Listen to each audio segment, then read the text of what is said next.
Guys, good morning po. Ayun po, flex ko lang po yung mga picture ng mga anak ko. Yung sila po ay mga nag-graduate pa ho to ng high school. Ay, grade 6 po pala, grade 6. So, ito po ay high school sila. Medyo nasisira na kasi natulo po dito eh. Ito may element, ito ay kinder.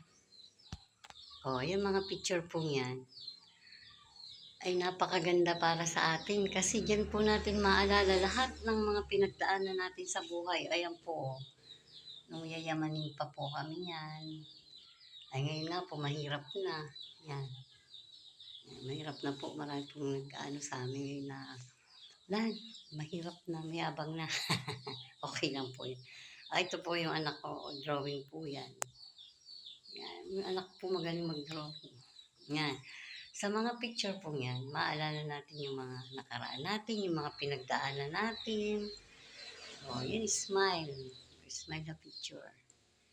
Oh, flex ko lang po kasi yung mga picture kasi ito ho yung aking mga collection ng araw. Yung sabi nga po, yung anak ko po, nasa Baguio pa kami yan. Baguio po yan. Medyo malabo na po yung iba, medyo sira na. O kami no aking sister, o sira na rin po. Sayang nga. Sayang po ang picture pag hindi po naalagaan. Yan. Kahit sa mga ganyan yung mga giveaway. O dyan natin maalala nung mga panahon na tayo ini-invite. Di ba? Ang saya ho. Kasi sa pag-invite, eh, may nakakaalala sa atin. Ito po, ito pa po mga picture namin guys. So, sana ang mga alaala nun ay nakakatuwang masdan. Yung panahon na marami pa ho kami nitong pera, sabi. Yan, ganda po ng anak ko. Mga anak ko po ito, maganda. Nung nag-graduate na po siya ng grade 12, yan po siya. Oh, kami ito. O diba ho? Tapos meron pa akong halaman sa bahay na tunay. Nilalagyan ko at sabi ko ay pampaswerte raw. Baka naman swertehin pa rin tayo. Ito po yung plastic. Oh. Po, hindi ko inaalis eh, pa-valentine po yan ng asawa ko. Yan nasa yan, souvenir po ba. Pero pag ako naalisin ko na yan, parang sukal. Oh. Ayan po. Yan guys, so, di ba nare-relate natin yung mga moments natin ng araw. Yan. O, di ba? Gaganda nila. Katawa po, pag nasasabi maganda anak mo.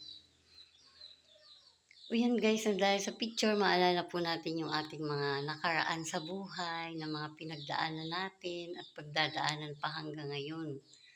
Sabi nga daw po, laban lang sa buhay. Kasi nung araw, ay sabi, mayaman daw, ay mayaman, ganun. Ngayon daw po mayabang na kasi alam po natin na mahirap na kami. Mahirap na po kami ngayon guys. Pero kahit pa paano meron pa ako na naipundar na bahay. Ito po yung bahay na naipundar namin. Yan. Oo, diba? Yan na lang po natin sila. Ang mahalaga po, nabubuhay tayo ng maayos. Ito pa po yung halaman ko. Yung pala. Oh, ang ganda. Parang naturo dito. Kasi meron siyang taludtod. Naturo nga. Naturo dito. Ayun po siya. Yan, mga anak ko po yan. Mga anak ko po. Yung mga memory namin yun sa Batangas. Ito po yung hindi lang po kita yung palasyo.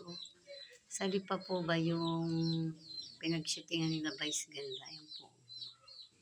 Yan po nung maliliit pa sila. Ako po, ang cute ko pa nun. Hindi po guys, God bless po at lagi po tayo mag-iingat. Mga memory. Yan, memory. Ito po ay sa lipa. Yan, nagninang rin po ako sa lipa. Tapos yung mga anak ko, abay. Yan. Kagagandang mga bata. Ito po sila nun, oh. Nung baby pa po sila ito. Yan. Yan. Ngayon po, ito na sila. Diba? Ang laki ng pagkakaiba. Oh. Yan po sila, oh. Yan. Ito naman po yung aking baby. Dalaga na rin po yan ngayon. Guys, muli po, God bless po at lagi po tayong mag-iingat.